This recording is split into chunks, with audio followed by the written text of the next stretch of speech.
ഹരി ഓം. ശ്രീമദ് ഭാഗവതം ഷഷ്ഠസ്കന്ധം 11-ാം അധ്യായം പാരായണം ചെയ്ത് നമുക്ക് അർത്ഥം നോക്കാം.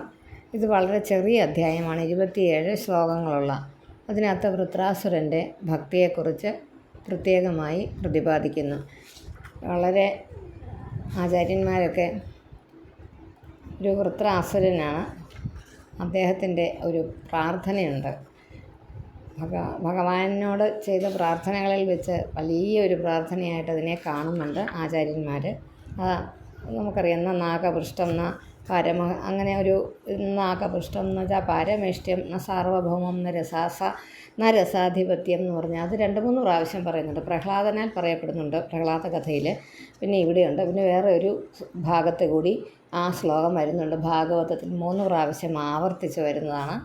പിന്നെ വേറൊരു ശ്ലോകമാണ്, അജാതപക്ഷ ഇവ മാതരം ഖഗ സ്തന്യം യഥാ വത്സതരാക്ഷുതാർത്ത പ്രിയം പ്രിയേവ വീക്ഷിതം വിഷണ്ണ മനോരവിന്ദാക്ഷ ദിദൃക്ഷതേ ത്വാം. ഭഗവാനെ വിളിക്കുക, താമരക്കണ്ണ എന്ന് വിളിച്ചിട്ട് അതുപോലെയുള്ള ഭക്തി തരണേ. ഇതുപോലെയുള്ളതാണ്, ചിറകുമുളയ്ക്കാത്ത പക്ഷികൾ അതിൻ്റെ തള്ളപ്പക്ഷിയെ ഇവിടെ വരവും പ്രതീക്ഷിച്ച് വായും പൊളിച്ച് ഒന്നും തിന്നാൻ കിട്ടാനൊന്നും ഒരു വിശപ്പ് മാറ്റാൻ അമ്മ വരാതെ വേറൊരു മാർഗവുമില്ലാതെ ഇരിക്കുന്ന ആ തള്ളപ്പക്ഷിയെ കാത്തിരിക്കുന്ന ചിറകുമുളയ്ക്കാത്ത പക്ഷികളെ പോലെ ആകണം ഞാനെന്ന് ഭഗവാനോടുള്ള ഭക്തിയിൽ. അതുപോലെ വിശന്ന് വിഷമിച്ചിരിക്കുന്ന മുലപ്പാൽ ആഗ്രഹിക്കുന്ന പോലെയും കുട്ടികൾ, അതുപോലത്തെ ഒരു മനസ്സായിരിക്കണം എൻ്റേത് ഭഗവാനോട് അടുക്കാനായിട്ട്. അതുപോലെ ദൂരദേശത്ത് പോയിരിക്കുന്ന, വളരെ അധികം ദൂരദേശത്ത് തന്നിൽ നിന്ന് മാറി നിൽക്കുന്ന ഭർത്താവിനെ ഓർത്ത് ഇരിക്കുന്ന ഭാര്യയുടെയും മനസ്സ് പോലെ ആകണം. പതിവ്രതയായ ഭാര്യയുടെയും മനസ്സ് പോലെ എന്ന് വെച്ചാൽ ആ ഭർത്താവ് വരുന്നത് നോക്കി കാത്തിരിക്കുന്ന ഭാര്യയുടെ മനസ്സ് പോലെയും അങ്ങനെയുള്ളൊരു മനസ്സ്, ഞാൻ അങ്ങനെയുള്ളൊരു ഭഗവാന്റെ വരവിനെ കാക്ഷിച്ചിരിക്കുന്ന പോലെയും നിന്തിരുവടിയെ കാണാനായിട്ട് എനിക്ക് എൻ്റെ മനസ്സ് ആഗ്രഹിക്കുന്നു. ഞാൻ അങ്ങനെയായി തീരണമേ എന്ന്. അതൊരു വലിയൊരു സന്ദേശമുള്ള ഒരു പദ്യമാണ്. അത് ഈ അധ്യായത്തിലാണ് വരുന്നത്. ഹരി ഓം. ശ്രീശുക ഉവാച തയേവം ശംസദോ ധർമ്മം വജ പത്യുരചേതസഃ നൈവാഗൃഹ്ണൻ ഭയത്രസ്ത പലായനപരാ നൃപ തം ഏവം ശംസദോ ധർമ്മം. അവിടെ നിർത്തണം. വജ പത്യുരചേതസഃ നൈവാഗൃഹ്ണൻ ഭയത്രസ്താഹ പലായനപരാ നൃപന്നേ ഉള്ളൂ കേട്ടോ. നൃപഹായൊന്നുമില്ല, നീട്ടുമില്ല. ഭയത്തോട് കൂടി ചലിച്ചവരും വ്യാകുല ചിത്തരുമായ അവർ ധർമ്മത്തെ ഉപദേശിക്കുന്ന തൻ്റെ രാജാവിനെ വചസ്സിനെ അഗ്രഹൻ ശ്രദ്ധിച്ചതേയില്ല. അതായത് വൃത്രാസുരനും ഇന്ദ്രനും തമ്മിലുണ്ടായ ഘോര യുദ്ധം ഉണ്ടല്ലോ, ഭഗവാൻ മഹാവിഷ്ണുവിൻ്റെ പ്രേരണ നിമിത്തവും അനുഗ്രഹം കൊണ്ടും വൃത്രാസുരനിൽ കാണപ്പെട്ട ആ ഭക്തിയെക്കുറിച്ചാണ് ഇവിടെ പറയുന്നത്. അപ്പം ഇപ്രകാരം ധർമ്മോപദേശം ചെയ്യുന്ന ആ സ്വാമിയായ വൃത്രാസുരൻ്റെ വാക്കിനെ അസുരന്മാർ ഒട്ടും വകവച്ചില്ല. അവർ ഭയം നിമിത്തം, ഈ ദേവന്മാരെ കൊണ്ടുള്ള ഭയം നിമിത്തം അവർ വ്യാകുല ചിത്തരായവർ യുദ്ധം ഉപേക്ഷിച്ച് തിരിഞ്ഞോടിപ്പോവും. അപ്പോൾ അവരോട് പറയുന്നുണ്ട്, വീരസ്വർഗം നമുക്ക് വിധിച്ചിട്ടുള്ളതാണ്, അവിടെ നിൽക്കുമെന്ന് വൃത്രൻ പറയുന്നത്. അതായത് ഭഗവാനാൽ കൊല്ലപ്പെട്ടാൽ തനിക്കൊരു മോക്ഷം കിട്ടുമല്ലോ എന്നാണ് ശരിക്കും വൃത്രൻ്റെ ആഗ്രഹം. ആ വൃത്രൻ ഒരു ഹരിഭക്തനായിരുന്നു എന്ന് ആദ്യമേ തന്നെ പറഞ്ഞു വയ്ക്കുന്നു. വിശീര്യമാണാം പൃതനാം ആസുരീം അസുരർഷഭാം. വിശീര്യമാണാം പൃതനാം അവിടെ നിർത്തുക. പിന്നെ ആസുരീം അസുരർഷഭ മാ വെട്ടിയിട്ട് ആസുരി എന്നാക്കണം കേട്ടോ. വിശീര്യമാണാം പൃതനാം ആസുരീം അസുരർഷഭ കാലാനുകൂലൈ ത്രിദശൈഹി. ആസ് വെട്ടിക്കളഞ്ഞേരെ. കാലാനുകൂലൈ ത്രിദശൈഹി കാല്യമാനം അനാഥവത് ദൃഷ്ട്വാതപ്യത സംക്രുദ്ധ. ദൃഷ്ട്വാതപ്യത എന്നാണ് ആ വാക്ക്. സംക്രുദ്ധ ഇന്ദ്രശത്രുരമർഷിതഃ താൻ നിവാരി താൻ നിവാരി ഔജസാരാജൻ താൻ നിവാരി ഔജസാരാജൻ നിർഭത്സ്യേതമുവാചഃ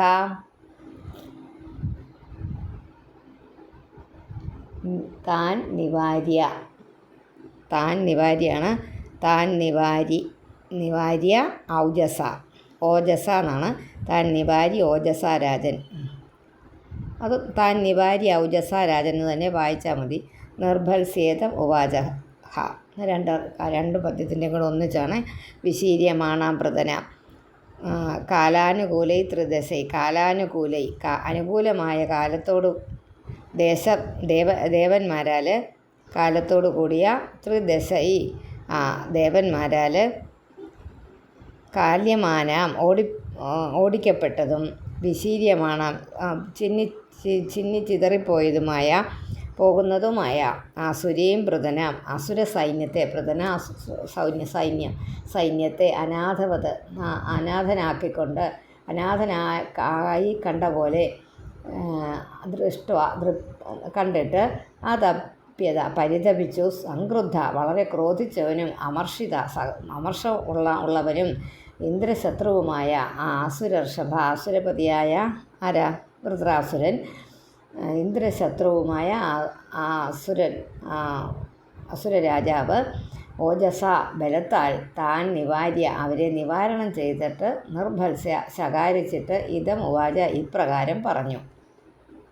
കിംവ ഉച്ചരിതൈർ മാതുർ അവിടെ നിർത്തുക. ധാവദ്ഭി അത് അവിടെ അടുത്ത പാദം തുടങ്ങുന്നതാണ്.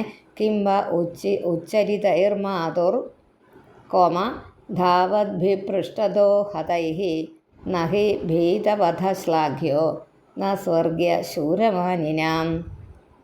പിന്തിരിഞ്ഞോടുന്ന ഇവരുടെ വധം കൊണ്ട് നിങ്ങൾക്ക് എന്തൊരു ഫലമാണുള്ളത്? ഭീരുക്കളായ ഇവർ അവരുടെ മാതാവിൻ്റെ മലം പോലെ നിന്ദ്യരാകുന്നു. അങ്ങനെ ഒരുമാതിരി ഇതായിട്ട് പറയുക, അവരെ വളരെ മ്ലേച്ഛമായിട്ട് പറയുക. ഭയപ്പെട്ടോടുന്നവരെ വധിക്കുന്നത് ശ്രേഷ്ഠകരമല്ല. ശൂരന്മാരാണെന്ന് അഭിമാനിക്കുന്നവർക്ക് ഇവരുടെ വധം സ്വർഗപ്രാപ്തിക്ക് കാരണവുമല്ല. പിന്തിരിഞ്ഞോടുന്നവരെ കൊല്ലുന്നത് എന്തിനാ? അതുകൊണ്ട് പിന്തിരിഞ്ഞോടുന്നവരും ഹനിക്കപ്പെട്ടവരുമായ ഇവരെ കൊണ്ട് നിങ്ങൾക്ക് എന്ത് ഫലം? ശൂരന്മാരെന്ന് അഭിമാനിക്കുന്നവർക്ക് ഭീതിയുള്ളവൻ്റെ, അതായത് തന്നെ ഭയപ്പെടുന്നവൻ്റെ വധം ശ്ലാഘനീയമല്ല. അതുകൊണ്ടത് സ്വർഗം കിട്ടുകയില്ല. വീരസ്വർഗം കിട്ടണമെങ്കിൽ നേരെ പൊരുതി ജയിക്കണം. ഓടിപ്പോകുന്നവരോട് യുദ്ധം ചെയ്തിട്ട് കാര്യമില്ല. യദിവ പ്രധനേ ശ്രദ്ധാസാരം വാക്ഷുല്ലകാഹൃതി അഗ്രേ തിഷ്ഠത മാത്രം മേ ന ചേത് ഗ്രാമ്യ സുഖേ സ്പൃഹ. യദിവ പ്രധനേ ശ്രദ്ധ അവിടെ നിർത്തുക. സാരം വാക്ഷുല്ലകാഹൃതി അഗ്രേ തിഷ്ഠത മാത്രം മേ അവിടെ നിർത്തുക. ന ചേത് ഗ്രാമ്യ സുഖേ സ്പൃഹ. ക്ഷുദ്രന്മാരെ വഹ നിങ്ങൾക്ക് പ്രധനേ ശ്രദ്ധ യുദ്ധത്തിൽ ശ്രദ്ധയുണ്ടെങ്കിൽ, യുദ്ധത്തിൽ കാംക്ഷയുണ്ടെങ്കിൽ, ആഗ്രഹവും ശ്രദ്ധയുമൊക്കെ ഉണ്ടെങ്കിൽ, ഹൃദയത്തിൽ ധൈര്യമുണ്ടെങ്കിൽ, ഹൃദയത്തിലും ആഗ്രഹമുണ്ടെങ്കിൽ, നേരിടാനുള്ള ധൈര്യവും ഉണ്ടെങ്കിൽ, ഈ ഗ്രാമ്യസുഖം അതായത് സാധാരണ വിഷയസുഖത്തിൽ സ്പൃഹ എന്ന ചെയ്ത് ഇച്ഛയില്ലെങ്കിൽ മേ അഗ്രേ എൻ്റെ മുമ്പിൽ മാത്രം അല്പസമയം നിൽക്കുവിൻ. എൻ്റെ മുമ്പിൽ കുറച്ച് നേരം നിൽക്കുവിൻ, ഞാനൊന്ന് പറഞ്ഞോട്ടെ. വൃത്രം പറയുന്ന എൻ്റെ മുമ്പിൽ ഇച്ചിരി സ്വല്പനേരം നിൽക്കുവിൻ. ഏവം സുരഗണാൻ ക്രുദ്ധോ ഭീഷയൻ വപുഷാരിപൂൻ വ്യനദത് സുമഹാപ്രാണോ ഏന ലോകാവിചേതസ. ക്രോധിച്ചവനായിട്ട് വപുഷ ശരീരത്താൽ രിപൂൻ സുരഗണാൻ ദേവസമൂഹങ്ങളെ ഇപ്രകാരം ഭയപ്പെടുത്തുന്നവനായിട്ട് സുമഹാപ്രാണ ഏറ്റവും ബലമുള്ള അവന് വ്യനദത് അട്ടഹാസം. വ്യനദത് എന്ന് പറഞ്ഞാൽ അട്ടഹാസം ചെയ്തു. യന എന്ന് പറഞ്ഞാൽ യാതൊന്നിനാൽ ലോകങ്ങൾ പെട്ടെന്ന് വ്യാകുലരായി. ഇപ്രകാരം വാക്കുകൊണ്ടും ഈ ശബ്ദ ഗാംഭീര്യം കൊണ്ടുമൊക്കെ ശത്രുക്കളായ ദേവന്മാരെ എല്ലാം കിടുകിട വിറപ്പിക്കുന്നവനും മഹാബലിഷ്ഠനുമായ വൃത്രാസുരൻ വളരെ ഉച്ചത്തിൽ ഗർജിച്ചു. ആ ശബ്ദത്തിൽ ഈ ലോകവാസികളൊക്കെ പേടിച്ചരണ്ട് നിന്നു. തേന ദേവഗണാ സർവേ വൃത്രവിസ്ഫോടനേന വൈ നിപേതുർമൂർച്ഛിത ഭൂമൗ യഥൈവ അശനിനാ ഹതാ. അശനിന എന്ന വാക്ക് യഥ ഏവ അശനിന, യഥാ അങ്ങനെ യഥാ എന്നിട്ടുണ്ട്, യഥാ ഏവ അശനിന. തേന വൃത്രവിസ്ഫോടനേന, ആ ഗർജനത്താൽ സർവേ ദേവഗണ ദേവസമൂഹങ്ങളെല്ലാം അശനി ഇടി, അശനിപാതം എന്നൊക്കെ അശനി ഇടിയാൽ ഹതാ യഥാ ഹനിക്കപ്പെട്ടവരെ പോലെ, മരണപ്പെട്ടവരെ പോലെ, മൂർച്ഛിച്ച് വീണു എന്ന് നമ്മൾ പറയാറില്ലേ, മോഹാലസ്യപ്പെട്ട് വീണു, ബോധം കെട്ട് വീണു, മോഹാലസ്യത്തെ പ്രാപിച്ചവരായിട്ട് ഭൂമൗ നിപേതു ഭൂമിയിൽ നിപതിച്ചു. യഥാ ഏവ അശനിന എന്ന വാക്കങ്ങനെയാണ്. വേറൊന്നുമില്ല ഇതിനകത്ത്. പിരിക്കേണ്ട വാക്കുകളൊന്നുമില്ലല്ലോ, ഒന്നിച്ച് വായിച്ചാൽ മതി. നിപേതിർ മൂർച്ഛിത ഭൂമൗ നിർത്തുക യഥൈവാശനിന ഹത. മമർദ്ദപദ്ഭ്യാം സുരസൈന്യമാതുരം നിമീലിതാക്ഷം രണരംഗദുർമദഃ ഗാം കമ്പയന്നുദ്യത ശൂല ഓജസ നാളം വനം യൂഥപതിർ യഥോന്മദഃ. മമർദ്ദ പദ്ഭ്യാം സുരസൈന്യം ആതുരം, നിമീലിതാക്ഷം, മാതുരമല്ല ആതുരം എന്ന് വായിക്കണം, സുരസൈന്യം ആതുരം, നിമീലിതാക്ഷം രണരംഗദുർമദഃ ഗാം കമ്പയൻ ഉദ്യത ശൂല ഓജസ നാളം വനം യൂഥപതിർ യഥോന്മദഃ. യൂഥപതിർ കഴിഞ്ഞൊരു കോമ ഇട്ടു. നിമീലിതാക്ഷം എന്ന് വെച്ചാൽ അടയ്ക്കപ്പെട്ട കണ്ണുകളോടും ആതുരം പരവശനുമായിരിക്കുന്ന സുരസൈന്യം ദേവസൈന്യത്തെ രണരംഗദുർമദ യുദ്ധഭൂമിയിൽ വളരെ മതിച്ച ദുർമദത്തോടു കൂടിയവനും ഉദ്യതശൂല ഉയർത്തിയ ശൂലത്തോടു കൂടിയവനുമായ അവൻ ആരാണ്? വൃത്രൻ. ഓജസ ബലം കൊണ്ട്, ഗാം കമ്പയൻ ഭൂമിയെ കമ്പിപ്പിക്കുന്ന അവൻ, പദ്ഭ്യാം പാദങ്ങൾ കൊണ്ട്, ഉന്മദ യൂഥപതി മേധിച്ചിരിക്കുന്ന ആന, നാളം വനം യഥാ രാമച്ചപ്പിൽ നിറഞ്ഞ കാടിനെ എന്ന പോലെ മമർദ്ദ ഭൂമിയെ അങ്ങ് മർദ്ദിച്ചു ചവിട്ടി പറിച്ചു എന്ന് പറഞ്ഞ ആ ഒരു യുദ്ധഭൂമിയിൽ ആ മതത്തോടു കൂടി വൃത്രാസുരൻ ശൂലായുധമൊക്കെ ഉയർത്തിപ്പിടിച്ച് ഭൂമി വിറയ്ക്കത്തക്ക വിധം ശക്തിയിൽ ഭൂമിയിൽ കണ്ണുകൾ അടച്ച് ഭൂമിയിൽ വീണിരിക്കുന്ന ദേവസൈന്യത്തെ ചതച്ചരയ്ക്കാനായിട്ട് ശക്തിയോടെ ചവിട്ടി. വിലോക്യതം വജ്രധരോത്യമർഷിത സ്വശത്രവേ ഭിദ്രപതേ മഹാഗതാം ചിക്ഷേപ താമാപതതീം സുദുസ്സഹാം എന്ന വാക്ക് സു കഴിഞ്ഞൊരു കോമായിട്ട് ദുസ്സഹാം, സുദുസ്സഹാമല്ല സുദുസ്സഹാം. ജഗ്രാഹവാമേന കരേണ ലീലയാ. വജ്രധരൻ ആരാണ്? വജ്രം ധരിച്ചിരിക്കുന്നത് ഇന്ദ്രനാണ്. ഇന്ദ്രൻ ആരുടെ ഇതാണ്? ദധീചി മഹർഷിയുടെ അസ്ഥികളാൽ നിർമ്മിക്കപ്പെട്ട ആ വജ്രം എന്ന് പറഞ്ഞ ആ വാള്, വജ്രായുധം അതുകൊണ്ടുണ്ടാക്കിയതായിട്ടുള്ള ആ വാള് തമ്മിലൊക്കെ അവനെ കണ്ടിട്ട് അത്യമർഷിത വളരെയധികം ക്രോധത്തോടുകൂടി അഭിദ്രവതേ എതിരിട്ട് വന്ന സ്വന്തം ശത്രുവിൻ്റെ നേരെ, സ്വശത്രുവേ അവരുടെ നേർക്ക് മഹാഗതാം ആ ഗതയെ ചിക്ഷേപ അഭിക്ഷേപിച്ചു, അങ്ങോട്ട് അയച്ചു. സുദുസ്സഹാം ഏറ്റവും അസഹ്യമായ അതാണ് ദുസ്സഹാം സഹിക്കാൻ പറ്റാത്ത, ആപതതിയും നേരിട്ട് വരുന്നതുമായ താം അതിനെ വാമേന കരേണ ഇടത്ത് കൈയിനാൽ ലീലയ കളിയായിട്ട് ഗ്രഹിച്ചു. ഇത്രയേ ഉള്ളൂ ഇതിനകത്ത്. ഇങ്ങനെ പറയുമ്പോൾ നമുക്ക് കിട്ടുകയില്ല അർത്ഥമേ. വജ്രായുധം കയ്യിലുള്ളവനായ ഇന്ദ്രൻ ഈ വൃത്രാസുരനെ കണ്ടപ്പോൾ വളരെയധികം ദേഷ്യഭാവം കാണിച്ചു. എന്നിട്ട് നേരെ തൻ്റെ അടുത്തേക്ക് നേരിട്ട് സംഹരിക്കാൻ വരുന്ന ആ ശത്രുവിനെ കൊല്ലുവാനായിക്കൊണ്ട് ഒരു മഹാഗത പ്രയോഗിച്ചു. തൻ്റെ നേർക്ക് വരുന്ന വളരെ ദുസ്സഹമായ ഗതയെ വൃത്രൻ ഇടത് കൈകൊണ്ട് വളരെ അനായാസേന പിടിച്ചു. കളിയായിട്ട് ലീലയ എന്നുവെച്ചാൽ ഒരു ബുദ്ധിമുട്ടും കൂടാതെ അതിന് ഇടത് കൈ കൊണ്ട് പിടിച്ചു. സ ഇന്ദ്രശത്രുകുപിതോ ഭൃശം തയാ മഹേന്ദ്രവാഹം ഗതയോഗ്രവിക്രമ ജഘാനകുംഭസ്ഥല ഉന്നതൻ മൃധേ തത്കർമ്മ സർവേ സമഭോജയൻ നൃപ. സ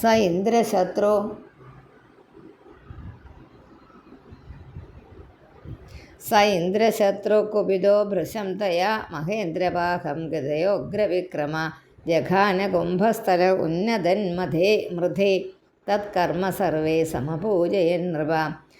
ഭൃശം കുപിത, ഏറ്റവും കോപിച്ച ഇന്ദ്രശത്രു, ഇന്ദ്രശത്രുവായ വൃത്രൻ ഉഗ്രവിക്രമ, ഭയങ്കരമായ വിക്രമത്തോടു കൂടിയവനും മൃധേ യുദ്ധത്തിൽ, ആ വാക്ക് വേണമെങ്കിൽ അർത്ഥം എഴുതിക്കും, മൃധേ യുദ്ധത്തിൽ, ഉന്നതൻ വളരെ ഉച്ചത്തിൽ ഗർജിക്കുന്നവനായിട്ട് തയാഗത, ആ ഗത കൊണ്ട് ആ മഹേന്ദ്രൻ്റെ, അതായത് ഇന്ദ്രൻ്റെ വാഹനത്തെ കുംഭസ്ഥലത്തിൽ ജഘാന ഹനിച്ചു. നൃപഹേ അല്ലയോ നൃപ, തത്കർമ്മ, ആ പ്രവൃത്തിയെ എല്ലാവരും നന്നായി പൂജിച്ചു. അത്യന്തം കോപിച്ച ആ വൃത്രാസുരൻ എന്നാ ചെയ്തത്, തൻ്റെ പരാക്രമത്തെ പ്രകാശിപ്പിക്കാൻ വേണ്ടിയിട്ട് വളരെയധികം ഉറക്കെ ഗർജനം ചെയ്തിട്ട് ഗത കൊണ്ട് ഇന്ദ്രൻ്റെ വാഹനമായ ഐരാവതം എന്ന ആനയുടെ, ഐരാവതത്തിൻ്റെ കുംഭസ്ഥലത്തിൽ അടിച്ചു. അവൻ്റെ ആ പ്രവൃത്തിയെ എല്ലാവരും ശ്ലാഘിച്ചു. കാരണം എല്ലാവരും ശ്ലാഘിക്കുക തന്നെ ചെയ്യണമല്ലോ. യുദ്ധം നടക്കുമ്പോൾ യുദ്ധത്തിൽ വീര്യകൃത്യങ്ങൾ ചെയ്യുന്നവരെ അധികം പുകഴ്ത്തും. ഐരാവതോ വൃത്രഗതാഭിമൃഷ്ടോ വിഘൂർണിതോദ്രികുലിശാഹതോ യഥാ അപാസരദ്ഭിന്നമുഖ സഹേന്ദ്രോ മുഞ്ചൻ അസൃഗ് സപ്ത ധനുർ ഭൃശാർത്ത. സപ്ത കഴിഞ്ഞൊരു കോമ ഇട്ടു, ധനുർ കഴിഞ്ഞ് ഒരു കോമ ഇട്ടു. സപ്തധനുർ ഭൃശാർത്ത. ഐരാവതോ വൃത്രഗതാഭിമൃഷ്ടോ, വൃത്രനാൽ ഗത കൊണ്ടടിക്കപ്പെട്ടവനും ഭിന്നമായ മുഖത്തോടു കൂടിയവനും, മുറിക്കപ്പെട്ട മുഖത്തോട് മുറിവേറ്റ മുഖത്തോടു കൂടിയും ഭൃശാർത്ത വളരെ ദുഃഖിതനായും ഇരിക്കുന്ന ആ ഐരാവതം അസൃക് മുഞ്ചൻ രക്തം ഛർദ്ദിച്ചും കൊണ്ട് വട്ടത്തിൽ ചുറ്റുന്നതായിട്ട് ഇന്ദ്രനോടുകൂടി സപ്തധനു 7 വിൽപ്പാട് ദൂരം. അതാണ് നമ്മളോരോ കണക്ക് പറയല്ലേ, ഇത്ര അടി ദൂരം എന്നൊക്കെ പറയുന്നവർ, ഇത്ര കിലോമീറ്റർ ദൂരം, ഇത്ര മീറ്റർ ദൂരം എന്നിപ്പോൾ പറയുന്നത് പോലെ ഇന്ന് വിൽപ്പാട്, ഒരു വില്ലിനൊരു കണക്കുണ്ട് ഉണ്ടാക്കുന്നത്. ഒരു വില്ല് ഉണ്ടാക്കുന്നതിന് ഇത്ര അടി, ഇത്ര ഒരു നീളത്തിനൊരു കണക്കുണ്ട്. ആ കണക്ക് വെച്ചാണെന്ന് ഒരു വിൽപ്പാടകലം, ഒരു വള്ളപ്പാടകലം എന്നൊക്കെ നമ്മൾ പറയാറില്ല. ഒരു വള്ളപ്പാട് എന്ന് പറഞ്ഞാൽ ആ വള്ളത്തിൻ്റെ എത്ര നീളമുണ്ട്, അതിനൊരു സ്റ്റാൻഡേർഡ് നീളം നിശ്ചയിച്ചിട്ടുണ്ട്. അതനുസരിച്ചാണ് പറയുന്നത്. അതുകൊണ്ട് അന്നത്തെ കാലത്തെ ഒരു ചെറിയ കണക്കാണ്, എന്നുവെച്ചാൽ ഒരു നമ്മൾ സാധാരണ പറയുന്നൊരു കണക്ക് 2-3 അടി എന്നൊക്കെ നമ്മൾ പറയില്ല എന്ന് പറഞ്ഞ പോലെ ഉള്ളൊരു കണക്കാണ് ഒരു വിൽപ്പാട്. അങ്ങനെ 7 വിൽപ്പാട് ദൂരം പിന്തിരിഞ്ഞ് ഓടി, അങ്ങ് തിരിഞ്ഞോടി. കുലിശാഹത, വജ്രത്താൽ ഹനിക്കപ്പെട്ട, ആയുധത്താൽ ആഹനിക്കപ്പെട്ട പർവ്വതം പോലെ അങ്ങ് പിന്തിരിഞ്ഞോടി. വൃത്രൻ അത്ര തീരെ മോശമല്ലെന്ന് കാണിക്കാൻ വേണ്ടി നമ്മളോട് പറയുന്ന ഒരു യുദ്ധം അത്ര നിസ്സാരമൊന്നുമല്ലായിരുന്നു. സന്നവാഹായ വിഷണ്ണചേതസേ പ്രായുങ്ത ഭൂയസ ഗതാം മഹാത്മാ ഇന്ദ്രോ മൃദസ്യന്തി കരാഭിമർശ വീത വ്യഥ ക്ഷതവാഹോവതസ്തേ. അതൊന്ന് പിരിക്കാനുണ്ട് അവിടെ പലതും മനസ്സിലാക്കാനായിട്ട്. മഹാത്മാ രണ്ടാമത്തെ ലൈനിലെ മഹാത്മാവായിട്ടുള്ള ആ വൃത്രൻ സന്നവാഹായ, ക്ഷീണിച്ച വാഹനത്തോടു കൂടിയവനും വിഷണ്ണ മനസ്സോടു കൂടിയവനുമായിരിക്കുന്ന തൻ്റെ ശത്രുവിൻ്റെ നേർക്ക്, അതായത് ഇന്ദ്രൻ്റെ വാഹനമായ ആനയ്ക്കിട്ട് നല്ല ബുദ്ധിമുട്ട് കൊടുത്തു. അത് തീരെ ക്ഷീണിച്ച അവസ്ഥയിലായി.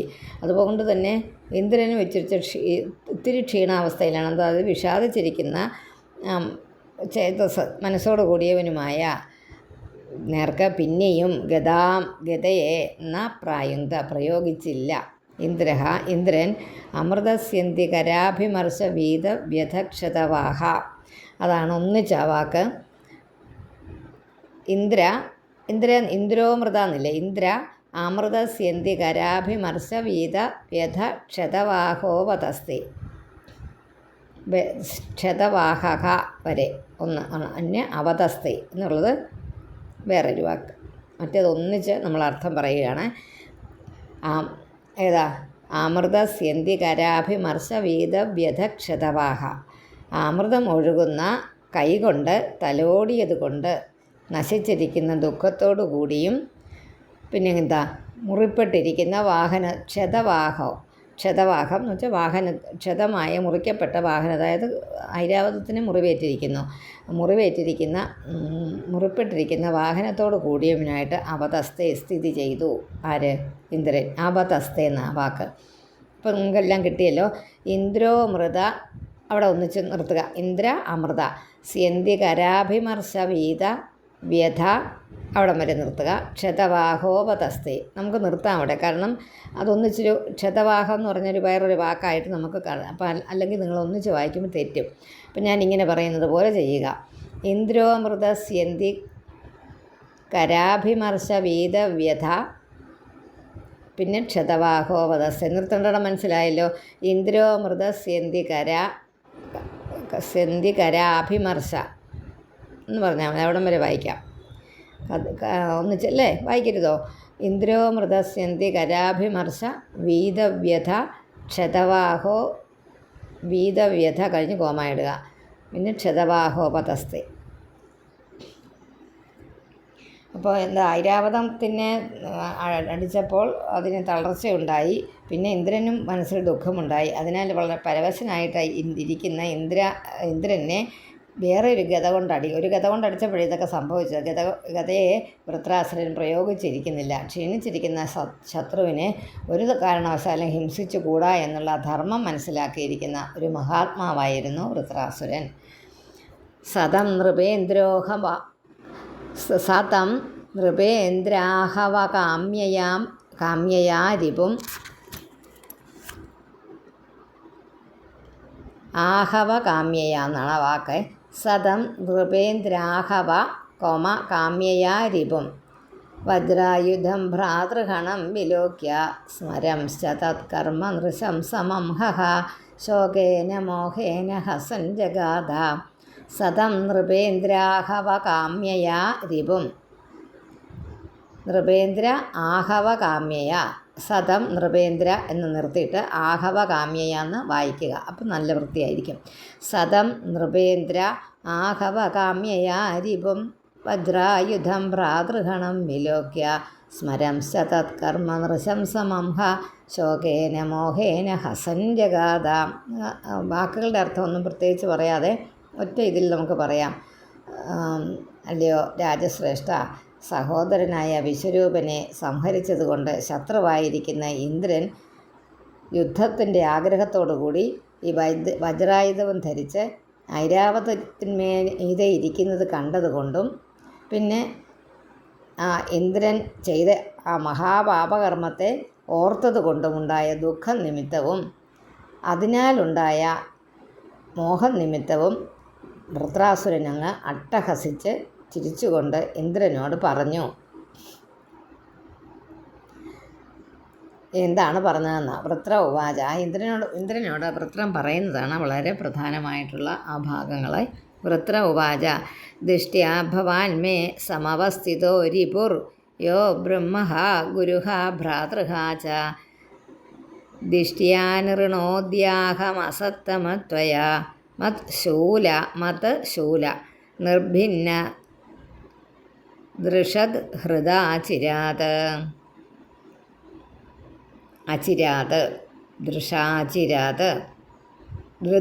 ധൃതാചിരാത്.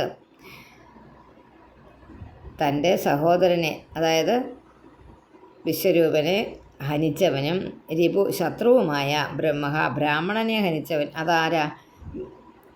ബ്രഹ്മഹത്യാപാപമുണ്ടായല്ലോ വിശ്വരൂപനെ ഹനിച്ചതുകൊണ്ട്. ഗുരുവിനെ ഹനിച്ചവൻ, അതായത് നിന്ദിച്ചവനാണ്. ഗുരുവായിരുന്നു വിശ്വരൂപൻ. ആ ഗുരുവായിരിക്കുന്ന വിശ്വരൂപനെ ഹനിച്ചവനുമായ ഭവാൻ, നീ സമവസ്ഥിത, മുമ്പിൽ വന്നിരിക്കുന്നു, എൻ്റെ നേരെ വന്നിരിക്കുന്നു. ദിഷ്ട്യാ ഭാഗ്യം, ദിഷ്ട്യാ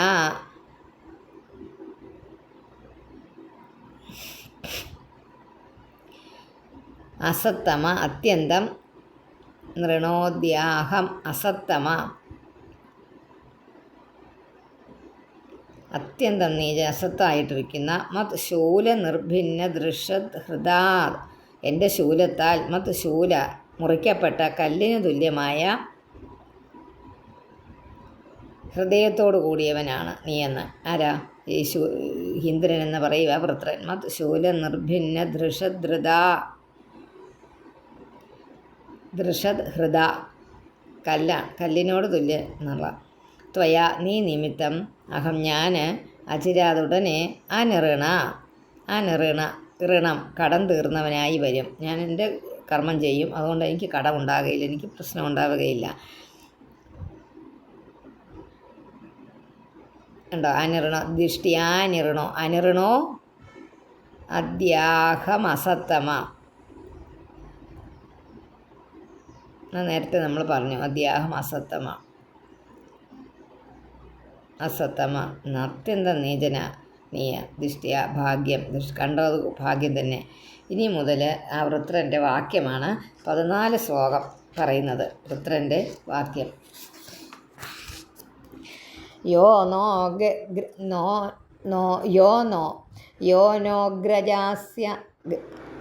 യോനോഗ്രജസ്യ ആത്മവിദോ ദ്വിജാതേർ ഗുരോരപാപസ്യ ച ദീക്ഷിതസ്യ വിശ്രഭ്യ ഖഡ്ഗേന ശിരാംസ്യവൃച്ഛത് പശോരിവ കരുണസ്വർഗകാമഃ.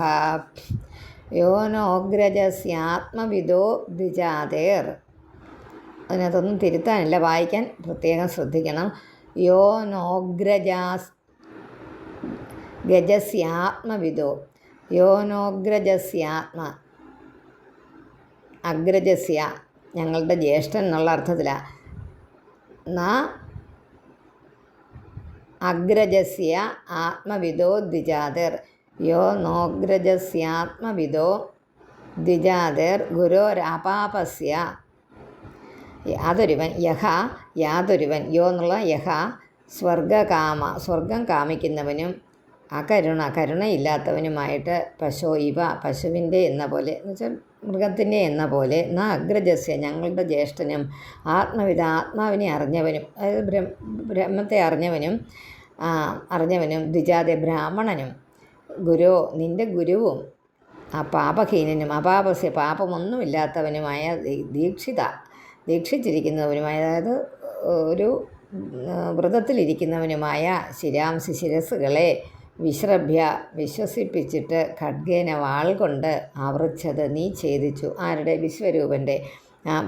ഭഗവത് ഭക്തനാണ്, ബ്രാഹ്മണനാണ്, നാരായണ കവചം എന്ന മഹാമന്ത്രം നിനക്ക് ഉപദേശിച്ച ഗുരുവാണ്, പാപഹീനനാണ്, യജ്ഞത്തിൽ ദീക്ഷിച്ചിരിക്കുന്നവനുമായി എൻ്റെ ജ്യേഷ്ഠനെ ഗുരുവായി സ്വീകരിച്ച് നീ അദ്ദേഹത്തിൽ വിശ്വാസം ജനിപ്പിച്ച ശേഷം ഒരു വഞ്ചനയാണ് കാണിച്ചതെന്നാണ് പറയുന്നത്. അദ്ദേഹത്തിൻ്റെ ശിരസ്സുകളെ യാതൊരു ഭവാൻ സ്വർഗം ആഗ്രഹിക്കുന്നവൻ, സ്വർഗം ആഗ്രഹിച്ചാണല്ലോ, കരുണയില്ലാത്ത പശുവിൻ്റെ ശിരസിനെ എന്ന പോലെ, ഒരു മൃഗത്തിൻ്റെ ശിരസിനെ എന്ന പോലെ വാൾ കൊണ്ട് മുറിച്ചുവോ. പിന്നെയും പറയാൻ അടുത്തത് നീ മറ്റേത് ശരിക്കും നിങ്ങൾക്ക് മനസ്സിലായല്ലോ അല്ലേ? ശിരാംസ്യാവൃച്ഛത് പശോരിവാ കരുണ സ്വർഗകാമഃ. സ്വർഗം കാമിക്കുന്നവനായിട്ടാണ് ഇതൊക്കെ ചെയ്തത്. യോനോഗ്രജസ്യാത്മവിദോ ദ്വിജാതേർ. ദ്വിജനാണ്, ബ്രാഹ്മണനാണ്. അഗ്രജസ്യ ജ്യേഷ്ഠനാണ് എൻ്റെ. അഗ്രജസ്യ ആത്മവിദോ ആത്മാവിനെ അറിഞ്ഞവനാണ്. ഗുരോരപാപസ്യ ഗുരുവാണ് നിൻ്റെ. അപാപനാണ്, മുക്തിക്ക് ഒരു പാപവും, അതായത് ഒരു പാപവും ചെയ്യാത്തവനാണ്. നിനക്ക് നാരായണകവചം മന്ത്രിച്ചു തന്ന ഗുരുവാണ് ഈ വിശ്വരൂപൻ. വലിയ പാപം, ബ്രഹ്മഹത്യാ പാപമാണ് നീ ചെയ്തിരിക്കുന്നത്. എൻ്റെ ജ്യേഷ്ഠനുമാണ്. അതുകൊണ്ട് ശ്രീദയാ കീർത്തിഭിരുജിതം ത്വാം. ആ വാക്കുകളൊക്കെ ഇത്തിരി കഠിന വാക്കുകളാണ് കേട്ടോ. അപ്പോൾ അവിടെയൊക്കെ കോമ ആയിട്ട് ശരിയാക്കുക. ശ്രീ ദയാ കീർത്തിഭിർ ഉജ്ജിതം ത്വാം. അങ്ങനെ തന്നെ വായിക്കുക. ശ്രീ ദയാ കീർത്തിഭിർ എന്ന് എഴുതുക. പിന്നെ ഉജ്ജിതം ത്വാം എന്നാക്കുക. സ്വകർമ്മണ പുരുഷാദൈശ്ച ഗർഹ്യം കൃച്ഛ്രേണ മത് ശൂല വിഭിന്ന ദേഹം. പിന്നെ മാ വെട്ടിയിട്ട് അസ്പൃഷ്ടവന്യം സമദന്തി ഗൃധ്ര. അതായത് ഹ്രീ ശ്രീ ദയ കീർത്തിഭി. ഹ്രീ ലജ്ജ, ശ്രീ ദയ കീർത്തി ഇവയാൽ ഉച്ഛിതം ത്യജിക്കപ്പെട്ടവനും സ്വകർമ്മണ സ്വന്തം പ്രവൃത്തി നിമിത്തം പുരുഷാദൈച മനുഷ്യരെ തിന്നുന്നവരാൽ കൂടി ഗർഹ്യം നിന്ദിക്കാൻ യോഗ്യനും മത് ശൂല വിഭിന്ന ദേഹം എൻ്റെ ശൂലത്താൽ മുറിക്കപ്പെട്ട ദേഹത്തോടു കൂടിയവനും കൃച്ഛ്രേണ മൃതം പ്രയാസപ്പെട്ട് കൃച്ഛ്രേണ വളരെ ബുദ്ധിമുട്ടി മരിച്ചവനും അസ്പൃഷ്ടവന്യം വന്യെ സ്പർശിക്കാത്തവനുമായ ത്വാം നിന്നെ കഴുകുകൾ സമദന്തി എന്നുവെച്ചാൽ ഭക്ഷിക്കും. സമദന്തി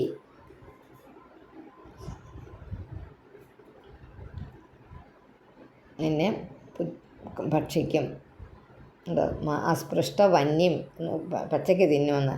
ഗുരുവധം നിമിത്തം ലജ്ജയും ഐശ്വര്യവും ദയയും കീർത്തി മുതലായ സദ്ഗുണങ്ങളെല്ലാം തീരെ ഉപേക്ഷിക്കപ്പെട്ടും പിന്നെ അതുപോലെ തന്നെ കുബുദ്ധി കൊണ്ട് കർമ്മങ്ങൾ കൊണ്ട് കുൽസിത കർമ്മങ്ങൾ കൊണ്ട് മനുഷ്യരെ തിന്നുന്ന രാക്ഷസന്മാരാൽ കൂടി നിന്ദിക്കപ്പെട്ടു അവരുടെ ഗുരുവിനെ വന്ദിക്കുന്നതല്ലാത്ത അനിക്കുകയില്ല. അവരൊക്കെ ആണെങ്കിൽ തന്നെ ഇത്രയും ഹീനമായ പ്രവൃത്തികൾ ചെയ്യുന്നവർ പോലും തൻ്റെ ഗുരുവിനെ ഹനിക്കുകയില്ല, വന്ദിക്കുകയല്ലാതെ ഹനിക്കുക. നീയാണെങ്കിലോ എന്താ ചെയ്തത്? ഗുരുവിനെ വധിച്ചവൻ. അതിനാൽ നിന്ദിക്കപ്പെട്ടു.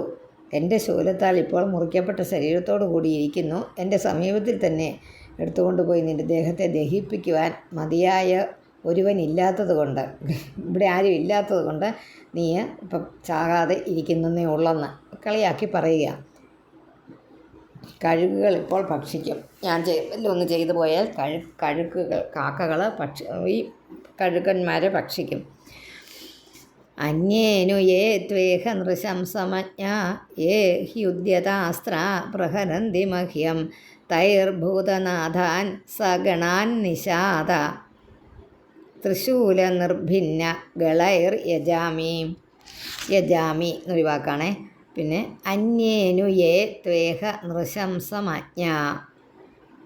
അനു യേ അന്യേ അനുസരിച്ചവർ യാതൊരുവരോ. നൃശംസം ക്രൂരനായ. നൃശംസ കംസ എന്നൊക്കെ വിളിക്കുന്നുണ്ട് കംസനെ ഏതോ ഒരു ശ്ലോകത്തിൽ. നിന്നെ ഉദ്യതാസ്ത്ര ഉയർത്തിയ അസ്ത്രത്തോടു കൂടിയ അജ്ഞായെ അറിവില്ലാത്തവരായ യാതൊരുത്തർ മഹ്യം പ്രഹരന്തി എൻ്റെ നേർക്ക് പ്രഹരിക്കുന്നുവെങ്കിൽ നിഷാദ തൃശൂല നിർഭിന്നകളൈ. നിഷാദ തൃശൂലം എന്ന് വെച്ചാൽ നല്ല മൂർച്ചയുള്ള തൃശൂലത്താൽ നിർഭിന്നകളൈ എന്ന് വെച്ചാൽ നിർഭിന്നമായ ഗളത്തോടു കൂടിയും കണ്ഠത്തോടു കൂടിയും മുറിക്കപ്പെട്ട, നിർഭിന്നം എന്ന് പറഞ്ഞാൽ മുറിക്കപ്പെട്ട, ഗളത്തോടു കൂടിയ കണ്ഠത്തോടു കൂടിയ അവരെ കൊണ്ട് സഗണാൻ ആ സംഘത്തോട് ഗണം എന്ന് പറഞ്ഞാൽ കൂട്ടം, ആ കൂട്ടത്തോടു കൂടിയ ഭൂതനാഥാൻ ഭൂതപതികളെ യജിക്കുന്നേൻ. അതുകൊണ്ട് വൃത്രം പറയുക, നിന്നെ ഞാൻ ഇവിടെ കൊല്ലുകയാണെങ്കിൽ നിന്നെ അനുഗമിച്ച് വരുന്നവർ എന്നെയും ഹനിക്കുമെന്ന് നീ വിചാരിക്കൊന്നും വേണ്ട. അവർ എന്നെ കൊന്നോളും എന്ന്. നിന്നെ സംഹരിച്ചാൽ എൻ്റെ പ്രഭാവത്തെ അറിയാത്തവരായ ആ നിൻ്റെ അനുചരന്മാർ എൻ്റെ നേർക്ക് ആയുധം ഉയർത്തുകയാണെങ്കിൽ ഏറ്റവും മൂർച്ചയുള്ള എൻ്റെ ശൂലത്താൽ അവരുടെ കണ്ഠങ്ങൾ ഞാൻ വെട്ടിക്കളഞ്ഞ്, ഒരു ദയയുമില്ലാതെ വെട്ടിക്കളഞ്ഞ് ഭൂതപ്രതാദികളോടുകൂടിയ ഭൈരവാദികളെ ഞാൻ പൂജിക്കുന്നുണ്ട്. അതുകൊണ്ട് ഞാൻ ഭൈരവാദികളെ പൂജിക്കുന്ന ആളാണ്. അപ്പോൾ അവർക്ക് കൊണ്ട് കാഴ്ചവെക്കും, ഭൈരവന്മാർക്ക് കാഴ്ചവെക്കും നിൻ്റെ അനുചരന്മാരുടെ തലകൾ എന്നാണ് പറഞ്ഞത്. അന്യേനു യേ ത്വേഹ നൃശംസമജ്ഞ യേ ഹ്യുദ്യതാസ്ത്ര പ്രഹരന്തി മഹ്യം തൈർഭൂതനാഥാൻ സഗണാത് നിഷാദ തൃശൂല നിർഭിന്ന ഗളൈർ യജാമി. തൈർഭൂതനാഥാൻ സഗണാത് നിഷാദ തൃശൂല നിർഭിന്ന ഗളൈഹി യജാമി. അധോ ഹരേ മേ കുലിശേന വീര ഹർത്ത പ്രമധ്യ ഇവ ശിരോ യദീഹ തത്രാൻ ഋണോ എന്നാണ്. തത്രാൻ ഋണോ ഭൂതബലിം വിധായ മനസ്വിനാം പാദരജ പ്രബൽസ്യേ. അധോ ഹരേ മേ കുലിശേന വീര, അല്ലയോ വീര, ശൂര, ഈ ശത്രുക്കളെ ഹനിക്കുന്ന ദേവ, വജ്രത്താൽ പ്രമധ്യ ഏവ ശിഥിലമാക്കിയിട്ട് മേ ശരീരം എൻ്റെ ശിരസിനെ ഹർത്ത യതി ഹരിക്കുമെങ്കിൽ ഭൂതബലിം വിധായ ഭൂതങ്ങൾക്ക് ബലിയെ ചെയ്തിട്ട് തത്ര അനഋണ അവരോടുള്ള കടം തീർത്തിട്ട് മനസ്സിനാം ധീരന്മാരുടെ പാദധൂളിയെ പ്രബൽസിയെ പ്രാപിക്കുന്നേൻ. യുദ്ധത്തിൽ ജയാപജയം തീർച്ചയാക്കാൻ പറ്റുകയില്ലാത്തതുകൊണ്ട് സ്വയം ജയിക്കുമെന്ന് ഉറപ്പിച്ചു പറയുന്ന നീ മൂർഖനല്ലേ എന്നുള്ള ആക്ഷേപത്തിനെ പരിഹരിക്കുന്നു. ചുമ്മാ ഇങ്ങനെ പറയുന്നത് എന്തിനാണ്? വീരനായ ഇന്ദ്ര, എൻ്റെ സൈന്യങ്ങളെയെല്ലാം നശിപ്പിച്ച് കഴിഞ്ഞിട്ട് നിൻ്റെ വജ്രായുധത്താൽ എൻ്റെ ശിരസിനെ നീ മുറിച്ചു വന്നിരിക്കട്ടെ. അപ്പോൾ ഈ ശരീരത്തെ ഭൂതഗണങ്ങൾക്ക് ഭക്ഷണമായി കൊടുത്തിട്ട് പുത്രന്മാരും ഭാര്യ ധനാദികളെയൊക്കെ ഉപേക്ഷിച്ചിട്ട് വൈരാഗ്യത്തോടുകൂടി ഭഗവാനെ ഭജിച്ച മഹാന്മാർ ഏതൊരു സ്ഥാനത്തെ പ്രാപിക്കുന്നുവോ ആ സ്ഥാനത്തിൽ ഞാൻ പ്രവേശിച്ചിട്ട് അവരുടെ ആ കാലടി പൊടികളെ ഞാൻ സ്പർശിച്ചു കൊള്ളാം. അതായത് എനിക്കൊരു മോഹവുമില്ല. ഇന്ദ്രൻ ഭഗവാൻ മഹാവിഷ്ണുവിൻ്റെ അനുഗ്രഹത്തോടെ തന്നെ ഹനിക്കുമെന്നും ഹരേ എന്ന സംബോധനയിൽ നമ്മളെ ഒന്ന് ശ്രദ്ധിപ്പിക്കുക. ഹരേ എന്ന സംബോധനയിൽ എങ്ങനെയാണ്? ഇന്ദ്രൻ ഹരിയുടെ അനുഗ്രഹത്തോടെ തന്നെ ഹനിക്കും എന്ന് വൃത്രനറിയാം. അപ്പോൾ അത് അദ്ദേഹം പറയുന്നത് ഹരേ എന്ന് പറയുന്നത്.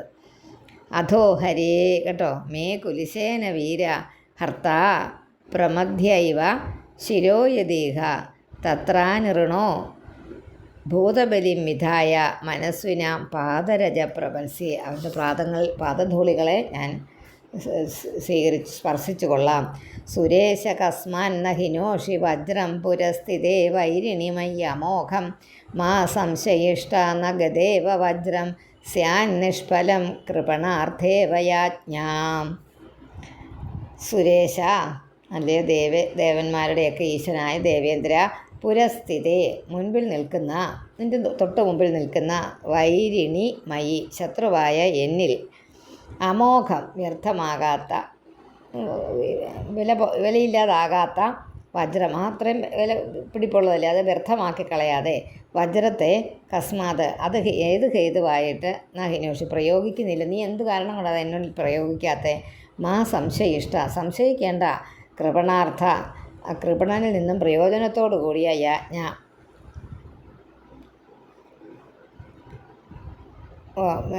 ഇങ്ങനെ എന്താ ഒരു ശക്തിയില്ലാത്തവൻ്റെ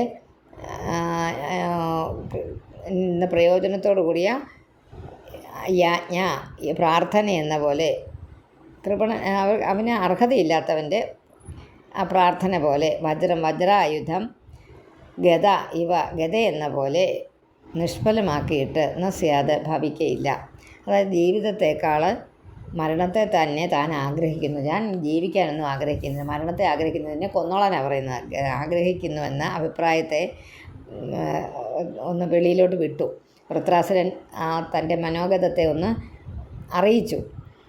അല്ലയോ ദേവേന്ദ്ര, ഞാൻ നിൻ്റെ മുമ്പിൽ വന്ന് നിൽക്കുന്നു. ശത്രുവായ ഞാൻ എന്നിൽ വജ്രത്തെ ഉപയോഗിക്കാതിരിക്കാൻ എന്താണ് കാരണം? അതാണ് അറിയാൻ വയ്യാത്ത ഇദ്ദേഹത്തിന്. അതൊന്ന് ഉപയോഗിക്കൂ എന്നാണ് പറയുന്നത്. ഭഗവാൻ കരുണയോടുകൂടിയ നൽകിയ വജ്രായുധമല്ലേ അത്? ഭഗവാന്റെ കാരുണ്യം കൊണ്ടല്ലേ അത് ദധീചി മഹർഷിയിൽ നിന്ന് നിനക്ക് കിട്ടിയത്. ആ വജ്രായുധം ഗത എന്ന പോലെയും പിന്നെ പ്രാർത്ഥന എന്ന പോലെ അർഹതയില്ലാത്ത അവർ പ്രാർത്ഥിച്ചാലൊന്നും ലഭിക്കത്തില്ല, നിഷ്ഫലമായി വരികയില്ല. സംശയിക്കേണ്ട, ഉപയോഗിച്ചുകൊള്ളുക, പെട്ടെന്ന് ഉപയോഗിച്ചോ, എന്നെ കൊന്നുകൊള്ളൂ എന്ന് പറയുക. നന്വേഷ വജ്രസ്തവ ശക്ര തേജസ ഹരേർ ദധീചേ തപസ വെട്ടിക്കളഞ്ഞത് ദധീചേ തപസ എന്നുണ്ട്. ദധീചേ തപസ എന്ന് വായിച്ചാൽ മതി. ദധീചേ തപസ ച തേജിത തേന ഇവ ശത്രും ജഹി വിഷ്ണുയന്ത്രിതോ യതോ ഹരിർ വിജയ ശ്രീർ ഗുണാസ്തതഃ നന്വേഷ വജ്രസ്തവ ചക്ര തേജസ ഹരേർ ദധീചേ സ വെട്ടുക തപസാ ച തേജിത തേനൈവ ശത്രും ജഹി വിഷ്ണുയന്ത്രിതോ യതോ ഹരിർ വിജയ ശ്രീർ ഗുണാസ്തതഃ. എല്ലാ വാക്കുകളുമായി. അതായത് വജ്രായുധം നിഷ്ഫലമാകുകയില്ലെന്ന് പറഞ്ഞതിന് കാരണം പറയുകയാണ്. അല്ലയോ ഇന്ദ്ര, അങ്ങയുടെ ഈ വജ്രായുധം ഹരിയുടെ തേജസ് കൊണ്ടും ദധീചി മഹർഷിയുടെ തപസ് കൊണ്ടും എല്ലാം അതിനകത്ത് ആലേപനം ചെയ്യപ്പെട്ടിരിക്കുന്നതാണ്, അതിനകത്ത് ഉപയോഗിക്കപ്പെട്ടിരിക്കുന്നതാണ്. അതുകൊണ്ട് വിഷ്ണുവിനാൽ പ്രേരിപ്പിക്കപ്പെടുന്ന അങ്ങ്, വിഷ്ണുവാണല്ലോ യുദ്ധം ചെയ്യാൻ പ്രേരിപ്പിച്ചത്, ആ വജ്രായുധത്താൽ തന്നെ ശത്രുവായ എന്നെ, ഞാനാണല്ലോ ശത്രു, നിങ്ങളുടെ ശത്രു, അതിനെ കൊണ്ട് വലിച്ചാൽ ഗതയൊക്കെ വലിച്ചെറിയേണ്ട കാര്യം എന്താണ്? ഏത് പക്ഷത്തിൽ ഭഗവാൻ കടാക്ഷിക്കുന്നുവോ ആ പക്ഷത്തിൽ വിജയവും ഐശ്വര്യവും ഗുണങ്ങളും ഉണ്ടാകും. അങ്ങയുടെ പക്ഷത്തിലാണ് ഇപ്പോൾ ഹരി നിൽക്കുന്നത്. അതുകൊണ്ട് സഹായം കൊണ്ട് ഹരി നിൽക്കുന്ന, മഹാവിഷ്ണു നിൽക്കുന്നതുകൊണ്ട് അങ്ങയ്ക്ക് വിജയം തീർച്ചയായിട്ടും ഉണ്ടാകും. വജ്രം ഉപയോഗിക്കൂ എന്നാണ് പറയുന്നത്. ഹരി ഓം.